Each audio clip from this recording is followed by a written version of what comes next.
नमस्कार साथियों, मैं कार्तिक कुमार भूमि न्यूज़ लाइव से। आज हमारे साथ हैं पड़ोसी मुल्क नेपाल के एक मेहमान है हमारे साथ जुड़े हुए हैं। उनसे बात हुई, बहुत अच्छा लगा और उनके बारे में आपको बता दें, वो जो है एक राइटर संपादक भी हैं और ये बुक हमारे हाथ में है चक्र। बुक का नाम है चक्र और इनका एक संस्था चलता है डेमोक्रेटिक वेलफेयर सेंटर DWC। इनके अध्यक्ष हुए और साथ ही इस बुक के यानी चक्र जो बुक है उनके मुख्य संपादक हैं संजय यादव जी, उनका नाम हुआ। और साथ ही बता दें कांग्रेस के, नेपाली कांग्रेस के नेता भी है और उनसे जानते हैं। ऐसे तो आपको बता दें नेपाल और इंडिया का यानी भारत का रोटी बेटी का संबंध रहा है हमेशा से। हो इस बीच में जो लगातार यानी 2010 के बाद जो के भारत और नेपाल में थोड़ा संबंध में खटास आया है वहाँ की सरकार की वजह से, लेकिन जो मधेश तराई का कहा जाए, मधेश तराई का और बिहार के जो बॉर्डर साइड के लोग हैं उनसे अभी भी रोटी बेटी का संबंध है। हम लोगों का रिश्ता है, वहाँ शादी विवाह अभी भी होता है, हम लोग जाते हैं, लेकिन बीच बीच में जो है रोका जाता है, बॉर्डर पे रोका जाता है, जो भी कारण हो। और इनसे जानते हैं, हमारे साथ हैं संजय यादव जी। आपका स्वागत करते हैं भूमि न्यूज लाइव में। धन्यवाद। मैं बहुत खुशी हूँ आप लोग ये अवसर दिए हैं अपना विचार व्यक्त करने के लिए। सर, सबसे पहले आपसे हम जानना चाहेंगे जो नेपाल और भारत का संबंध रहा है, रोटी बेटी का संबंध, उस पर आप क्या कहना चाहेंगे? थोड़ा इस बीच में खटास आया है सरकार की वजह से। नेपाली में कथने हैं, विचारलाई जीवित राख्न जरूरी छ संस्कार।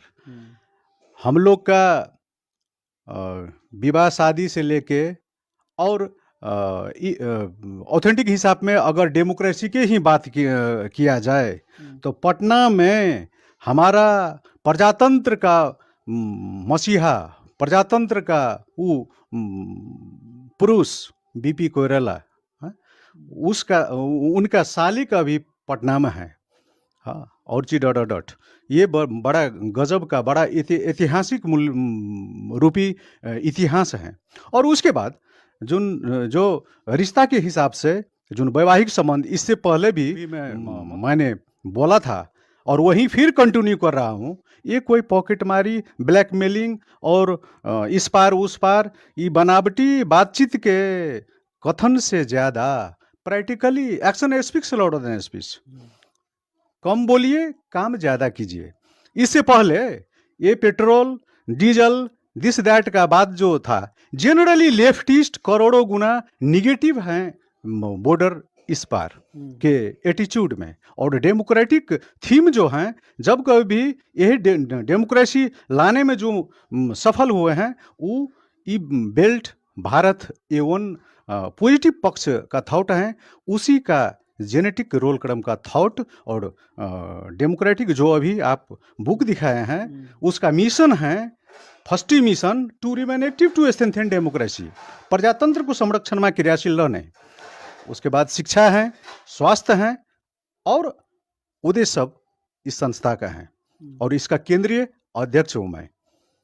आपसे जानना चाहेंगे, आप अपने संस्था के बारे में थोड़ा बहुत बताए हैं, थोड़ा डिक्लियर रूप से बताइए। डेमोक्रेटिक वेलफेयर सेंटर जो है इनका मुख्य काम क्या है और आप लोग इसके तहत क्या क्या करते हैं? ये इससे पहले जो एकात्मक हिसाब था वो ऑथेंटिक हिसाब से दर्ता नहीं हुई थी।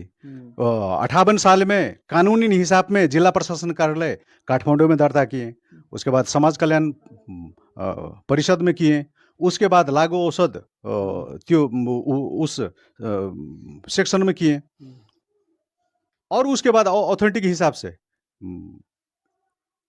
आगाड़ी बढ़ रहा हूँ। टीम भी है, नेशनल इंटरनेशनल भी कनेक्शन है।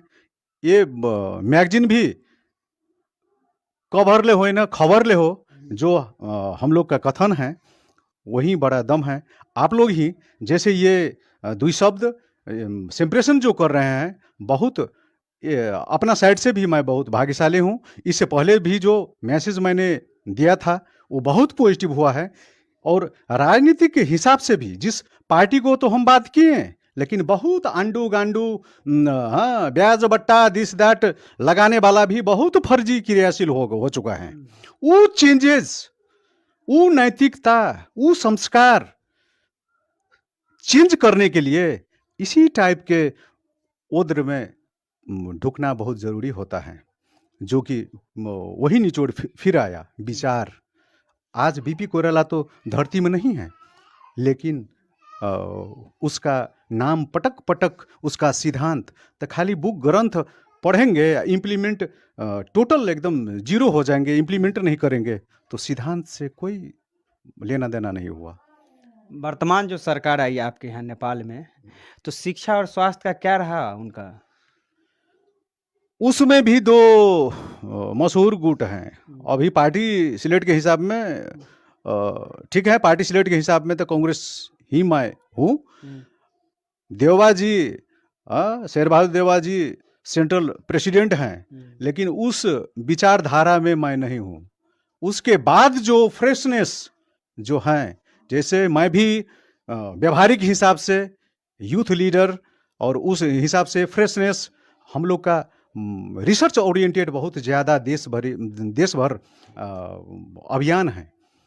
फ्रेशनेस फिगर आना बहुत ज़रूरी है। उसके नतीजा मुझे फर्जी क्या किया मुझसे, ये देवा का विभिन्न गुट उपगुट इस पार उस पार वाला सब मेरा ऑथेंटिक एक्टिव मेंबरशिप जो होता है वो सेकंड लिस्ट से उड़ा दिया। फर्स्ट लिस्ट में था, उसके बाद भी मैं रिवोल्ट दिया हूँ, और देश भर अपना वो टीम विचार रूपी सिम एक्शन में चला गया है।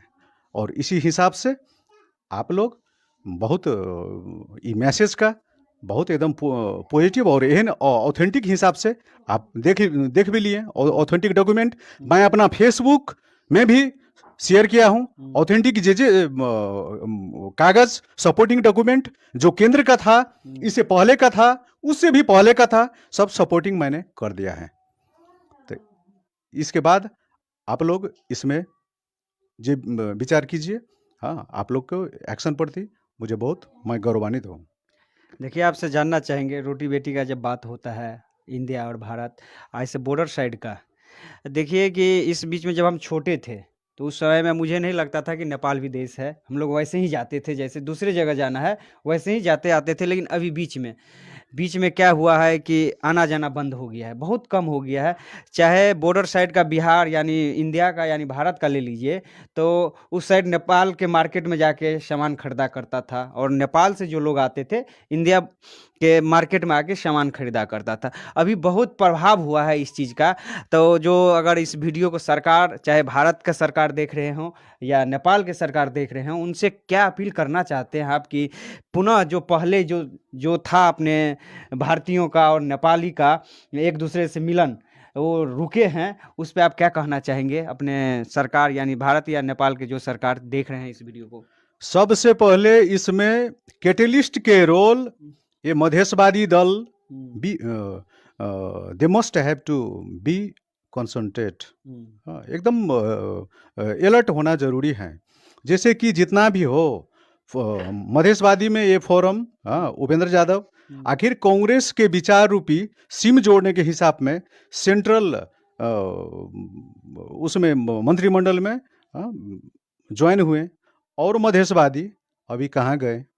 और घुमा फिरा के मैं भी तो जन्मभूमि तो यही सप्तरी है ना, मधेश में ही है ना, उसके बाद तो रिश्ता भी है ना, आत्मा तो फर्क नहीं है। देश के बात किए, देश विदेश के बात किए, लेकिन प्रैक्टिकली वही इसे पहले बोले थे, action speaks louder than speech. इसीलिए रिश्ता के बात यहाँ पर आया। तो मधेश हम कहेंगे, विचार में हम एकदम नीचे से नीचे हम गिर जाएंगे। इसीलिए वो संबंध उतना ही नहीं, इससे पहले भी हम बोले थे, अगर क्राइसिस, अगर एक पैकेट नून की आवश्यकता पड़ जाती है तो बॉर्डर क्रॉस करनी पड़ती है। उसके लिए कोई मारपीट, दंगा हुसाद विभिन्न बात नहीं है। इसीलिए वो जलन, वो एकदम जेनेटिक रोल क्रम से वो अच्छा कहते हैं ये मधेसी पहाड़ी विभिन्न। और ये मशहूर माइकल लाल को ये टाका है ये घड्डू काटा का नहीं है, हम्म, इतिहास है हम्म, नेवार के प्लेटफॉर्म में। लेकिन ई मधेसी कैसे वहाँ पर झंडी अपना विचार रूपी डंडी से कर लिए साबित। इसीलिए आदमी अपना कर्म से, ईमान से अपना जगह ले लेते हैं। इसीलिए निचोड़ जलन के हिसाब में ये मेरा जो क्रियाशील में मशहूर फर्जी किया है देवबा गुट, वो जिंदगी में नहीं हम थे, नहीं हैं, कल भी नहीं रहूँगा। उसके बाद जो नया पुस्ता, उसका करोड़ों गुना मुझे भूख है। और ये पुराना जो इतिहास था, मैं अपना फेसबुक में फिर रिमाइंड करना चाहूँगा, एक महामहिम का वो भी हम यही रिलेशन वाला वीडियो भी मैंने शेयर किया हूँ। हाँ, जो इतिहास है उस टाइप का विचार का, हाँ, यही तेल का, फ्यूल का, विभिन्न का, रिलेशन का, जो क्राइसिस बीच में कोई कैटलिस्ट के काम करने के लिए उन्मुख होने चाहते हैं, वो हम लोग नहीं होने देंगे। उस पर फेटा बांध चुके हैं। देखिए, आपसे जानना चाहेंगे कि नेपाल के, थोड़ा नेपाल से हम रिलेटेड आपसे प्रश्न करना चाहेंगे कि जो वर्तमान सरकार है जो कम्युनिस्ट का जब से आई है, तो थोड़ा जो है दो गुट में ज़्यादा बट गया है नेपाली, मधेसी और पहाड़ी। वो जो दो गुट में बटा है, तो आप लोगों को कितनी परेशानी होती है आप अपने देश में? वो हैं जैसे कि मधेशवादी का बात हम बीच में लाया ना, वो इस हिसाब से बस गोटी चलाते हैं। हाँ, चलाता है उन लोग जो कि कैटलिस्ट के रोल करम। लेकिन जैसे भी हो, जे भी हो, फौरन तो रेशियो के हिसाब में वो बुद्धिपुरा या डेमोक्रेटिक के पक्ष में आके, ठीक है, वो उतना ड्यूरेबल नहीं है, लेकिन ऑटोमेटिक टोटली अभी का गवर्नमेंट निगेटिव में नहीं चला गया है। एक डेमोक्रेसी का जो बेसमेंट ठीक है होना चाहिए, और लेफ्टिस्ट के हाथ में ये सीधे चाइना में घुसाने के हिसाब किताब और चीज डट वो नहीं होने देने के एक्शन तो आगाड़ी लागे, लाइक एज नायक में जैसे अनिल कपूर रोल क्रम करने के हिसाब किताब में चाले हैं। उसमें चाहे 25%, अब कितना परसेंट वो अनुमान कीजिए। इससे पहले भी मैंने बोला था, मैं जो बोल रहा हूँ मैंने बोला था, अभी फिर रिपीट कर रहा हूँ, संजय यादव वो कौन मायका, किस टाइप का मायका लाल हूँ, है क्या है इतिहास, वो चीज़ रिसर्च कीजिएगा। और बस इसके बाद मेरा सौभाग्य है कि प्रैक्टिकली वो प्रूफ हुआ है कि ये फिगर पक्का वो है। इसीलिए जलन के हिसाब में मुझे झाड़ दिए हैं अधिवेशन से। हाँ, ये 14 महाधिवेशन नेपाली कांग्रेस का, नेपाल का। और ये आप जो थीम बोले हैं, वो लेफ्टिस्ट हम लोग बोलते हैं कम्युनिस्ट शासन, वो नहीं चलने वाला है। क्योंकि ये मधेशवादी का जो विचार रूपी, वो गधेशवादी के हिसाब में जो प्रयोग करने के लिए चाह रहे थे, कमतिम में सेंट्रल गवर्नमेंट में तो अलायंस में तो आ गए हैं।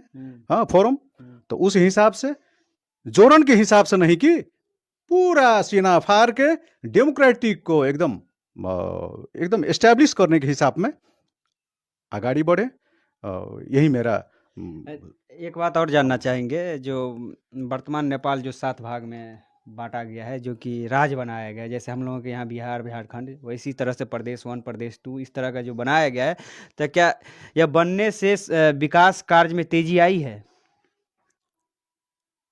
ये अभी का जो प्रचार प्रसार है, जिस हिसाब है, अब तेजी तो है। जैसे कि उदाहरण स्वरूप फिर अब कांग्रेसी तो है, ऑथेंटिक हिसाब है। अब ई फिगर को इस हिसाब का काटा है, तो कैसे साफ करें? अब मेरा इतिहास क्या है, सब चीज आप लोग जैसे का पूरा एकदम मजा से अल्ट्रासाउंड कर रहे हैं समाज को। हाँ, गौरवान्वित मैं हूँ। और उस हिसाब से जलन का तो इच्छा हो जाएगा ना, लेकिन फॉर्मेट से नहीं होता है वो। ऑथेंटिक कोई भी डॉक्टर का बेसमेंट होता है पैथोलॉजी।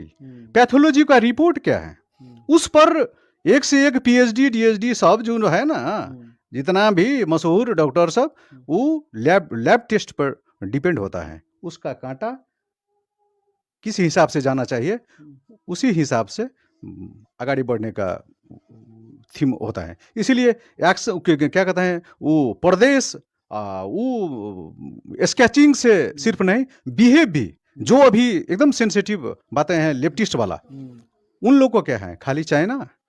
हाँ? इससे पहले जो फ्यूल का क्राइसिस था तो क्या हुआ था, जबकि आखिर इंडिया में ही खुला बॉर्डर, खुला एकदम इजीली, तो इसलिए जो इजीली और पॉजिटिव थॉट से आगाड़ी हम लोग को जाना चाहिए, यही है मेरा हार्डली इच्छा। चलिए, आपने संजय यादव जी, आपने भूमि न्यूज लाइव के लिए इतना कीमती समय निकाले हैं, इसके लिए आपको बहुत बहुत धन्यवाद, आभार हमारे टीम के तरफ से, क्योंकि आप हमारे पड़ोसी मुल्क के हैं जिसका रोटी बेटी का संबंध है हम लोगों का। एकदम ये बहुत करोड़ों गुना एकदम निचोड़ बात आपने की है। और मुझे भी ऐसा रिसेंट हिसाब में जब हम फेसबुक में शेयर किए थे और उसको इतना भी व्यस्तता हम देखें, भारत में ही मशहूर पत्रकार जी को ये घटना बड़ा एकदम जो नहीं होना चाहिए वो घटना हम फिजिकली जब फोन में तो हम क्लियर नहीं हुए, लेकिन आ गए उसके बाद हम था पाए, हाँ पता लगा। लेकिन तो पर भी ये विचार रूपी सिम जो हम कहते हैं जुग से वो विचार का मूर्त रूप देने के हिसाब से जो एक्शन वो किए, सदाबहार मैं साथ रहूंगा। अगर जब संजय यादव को आवश्यकता पड़े तो घंटी मारें, और मेरे साइड से होने वाला सहयोग में मैं पीछे नहीं हटूंगा, ये मेरा वादा है। आपका बहुत बहुत धन्यवाद। आपने कहा कि मेरे से जो सहयोग होगा, आपको मन पड़े कभी भी आप फ़ोन कीजिए और मैं सहयोग करूंगा। देखिए, जो बेनीपट्टी में जो घटना घटी है उसके बारे में संजय सर जी बोले हैं कि मैं खेद व्यक्त करता हूं। जो समाज में आवाज़ बुलंद करते हैं, जहां पे समाज में कुरीति है उसको हम लोग क्या करते हैं, ऊपर उठाने का काम करते हैं ताकि ये वो जो कुरीति हो वो दूर हो। आज हमारे साथ थे democratic welfare centre Kathmandu DWC के राष्ट्रीय अध्यक्ष संजय यादव जी। उन्होंने बहुत बेबाक रूप से जवाब दिए हैं, चाहे भारत का हो और भारत नेपाल का जो संबंध रहा है उस पर भी बोले हैं, और नेपाल में किस तरह से अभी वर्तमान में राजनीतिक चल रही है, किस तरह से षड्यंत्रकारी राजनीतिक चल रही है, उस पर उन्होंने बहुत बेबाक रूप से जवाब दिए हैं। चलिए, बहुत बहुत धन्यवाद। फिर मिलते हैं अगले क्षेत्र में, तब तक देखते रहिए भूमि न्यूज लाइव। इसी तरह के मेहमान को हम लाते रहेंगे। हम लोग तो अलग नहीं समझते हैं, हम लोग समझते हैं नेपाल को जो मधेसी है, हम लोग सब एक हैं।